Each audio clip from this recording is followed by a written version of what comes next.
जय माता दी, जय मां कामाख्या। देव राधा ट्रस्ट के द्वारा बहुत मेहनत और रिसर्च करने के बाद में एक किताब लिखी गई है।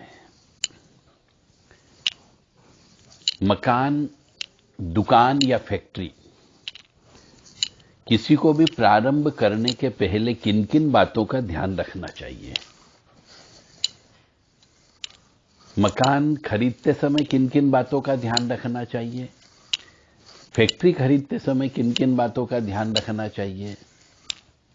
कार्यालय खरीदते समय किन किन बातों का ध्यान रखना चाहिए, दुकान किराए से लेते हैं तो किन किन बातों का ध्यान रखना चाहिए, मकान का कंस्ट्रक्शन करा रहे, निर्माण करा रहे हैं तो किन किन बातों का ध्यान रखना चाहिए। इन सब चीजों के ऊपर एक किताब लिखी गई है कि हम प्लाट खरीदते हैं, जमीन खरीदते हैं, वहां से लेकर के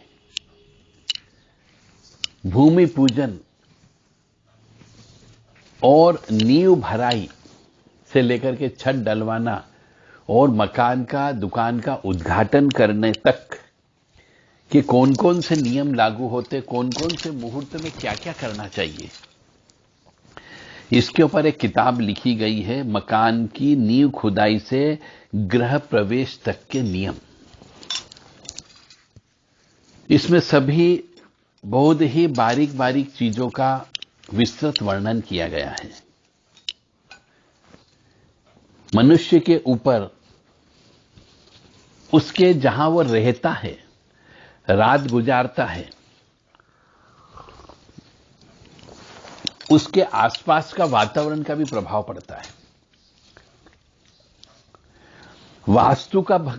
क्या होता है, वास्तु का क्या प्रभाव पड़ता है,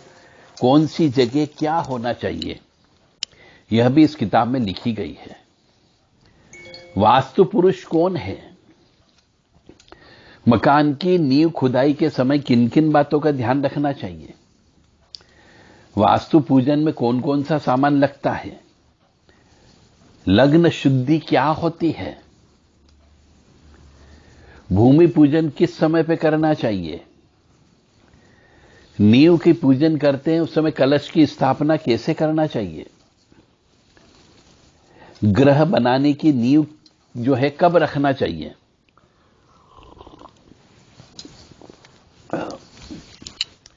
और मुहूर्त का मतलब क्या होता है, शिलान्यास का मतलब क्या होता है, नींव संध्या काल के समय पे क्यों नहीं खोदी जाती है,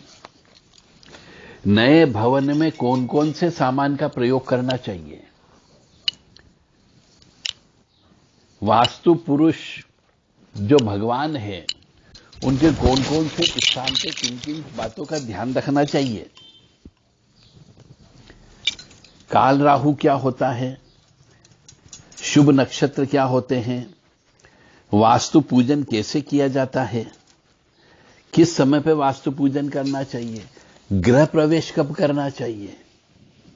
घर के अंदर में मंदिर कौन सी जगह होना चाहिए, घर के मंदिर में कौन कौन सा सामान होना चाहिए, रसोई घर कौन सी जगह होना चाहिए, पानी की टंकी कहां पर होना चाहिए, लेटरिन बाथरूम कौन सी जगह होना चाहिए, ये सब इस किताब में दिए गए हैं। यदि पितृदोष होता है तो उस घर में किन बातों का ध्यान रखना चाहिए, यदि मालिक मुख्य यदि कालसर्प दोष से युक्त है तो उसे किन बातों का ध्यान रखना चाहिए,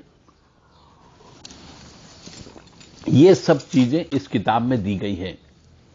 कि मकान की नींव खुदाई से लेकर के गृह प्रवेश तक के क्या क्या नियम होते हैं। यही नियम फैक्ट्री के ऊपर भी लागू होते हैं कि फैक्ट्री में इलेक्ट्रिसिटी कहां पर स्थापित करना चाहिए, मीटर का बिल कहां पे लगाना चाहिए, वास्तु दोष हो तो उसे कैसे दूर करें,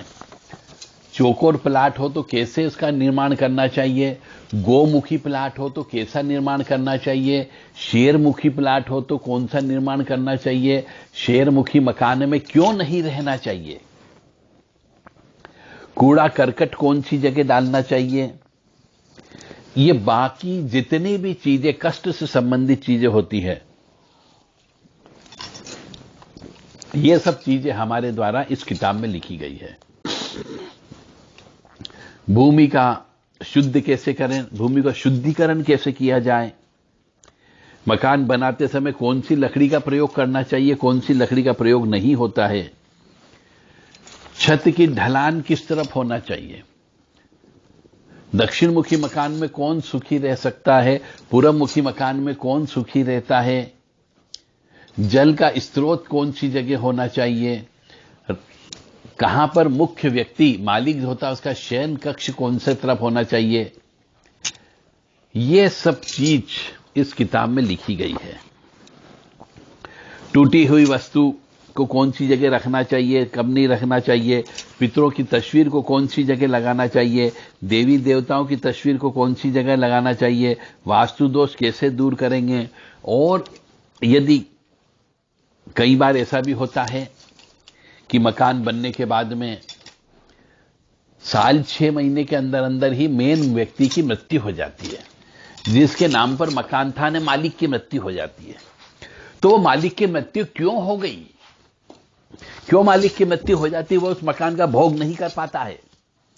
यह भी इस किताब में लिखा गया है। ऐसे कौन से कारण है जिसकी वजह से जो व्यक्ति मकान बनाता है वो मकान बनाने के बाद में उस मकान में रह नहीं सकता, वो बीमार पड़ के मर जाता है। तो इसका खुलासा भी इस किताब में लिखा गया है। यदि आप चाहते हैं कि आप जिस मकान में रहें और वहां पे खुश रहें, समृद्धि रहें, खुशहाली से रहें, ऐश्वर्य आए, लक्ष्मी की कमी नहीं हो, बीमार नहीं पड़े, तो उस मकान के बारे में, जमीन के बारे में आपको ज्ञात होना चाहिए कि वह जमीन अच्छी है या नहीं है, वह मकान अच्छा है या नहीं है। कई बार कि हम किसी मकान में चले जाते हैं तो उस मकान में जाने पर बर्बाद ही होते जाते हैं, क्योंकि उस मकान के अंदर किसी ने आत्महत्या की हुई होती है, उस मकान के अंदर कोई जल करके मरा हुआ होता है, उस मकान के अंदर व्यक्ति मर चुका होता है, अकाल मृत्यु हो चुकी होती है, आत्महत्या की हुई होती है। ऐसे मकान में रहने जाने पर आपको निश्चित तौर से पूरा परिवार तहस नहस और बर्बाद हो जाता है। और दक्षिण मुखी मकान में नहीं रहना चाहिए। तो दक्षिण मुखी मकान किसको फलित होता है, यह भी इस किताब के अंदर लिखा गया है। तो फैक्ट्री बनाते समय किन बातों का ध्यान रखना है, दुकान किराए से लेते समय किन बातों का ध्यान रखना है, दुकान स्वयं की खोल रहे हो तो किन बातों का ध्यान रखना चाहिए ताकि व्यवसाय अच्छा चल सके। क्या मकान के अंदर रहने के बाद में वंश वृद्धि होगी या नहीं होगी, मांगलिक कार्यक्रम होंगे या नहीं होंगे, यह भी उस मकान से जिसमें आप रहते हो उसमें देखा जा सकता है। तो यदि आप चाहते हैं कि जीवन में हम सुखी रहें तो आप ये किताब खरीद के ज्ञान प्राप्त करके, यदि आपके मकान में दोष है और जिसकी वजह से आप कष्ट में हो तो उन दोषों को दूर कर सकते हो या मकान को बेच करके दूसरा मकान खरीद सकते हो। यदि आप मकान बनाने जा रहे हैं या जिस मकान में आप रह रहे हैं पहले से आपने बना लिया है, तो उस मकान को पहले से बना लिया तो उसमें थोड़ी बहुत तोड़ फोड़ करके उसको कैसे ठीक किया जा सकता है, यह भी इस किताब के बारे में इस किताब में बताया गया है। आंगन कहां पर होना चाहिए, शौचालय कहां पर होना चाहिए, शयन कक्ष कहां पर होना चाहिए, भोजन कक्ष कहां पर होना चाहिए, देवग्रह कहां पर होना चाहिए, रसोई घर कहां पर होना चाहिए, रति ग्रह कहां पर होना चाहिए, यह सब इस किताब में बताया गया है। इसके अलावा वास्तु पूजन किस समय पे करना चाहिए और मकान के किस भाग में कौन से देवता बैठे हैं ताकि उनकी आप पूजा कर सको। वास्तु यंत्र के बारे में बताया गया है, ग्रह वास्तु दोष के यंत्र के बारे में बताया गया है। ब्रह्म स्थान किसे कहते हैं, उत्तर दिशा यदि खाली हो जाती तो क्या नुकसान होता है, और यदि आप दक्षिण दिशा खाली कर देते हैं तो क्या नुकसान होता है, यदि दक्षिण पश्चिम कोने में आपने दरवाजा निकाल दिया तो क्या नुकसान होगा, यह भी इस किताब में लिखा गया है। तो आप चाहें तो ये मकान निर्माण से संबंधित, गृह प्रवेश से संबंधित, मुहूर्त निकालने से संबंधित, मकान, संपत्ति, जमीन जायदाद में रहना, निर्माण करना, उससे संबंधित सभी मुहूर्त के बारे में इसमें बताया गया है कि किस समय पे करना चाहिए, ताकि गलत समय पे बनाया गया मकान आपको नुकसान प्रदान न करे। यदि आप चाहते हैं तो ये किताब आप मंगवा सकते हैं।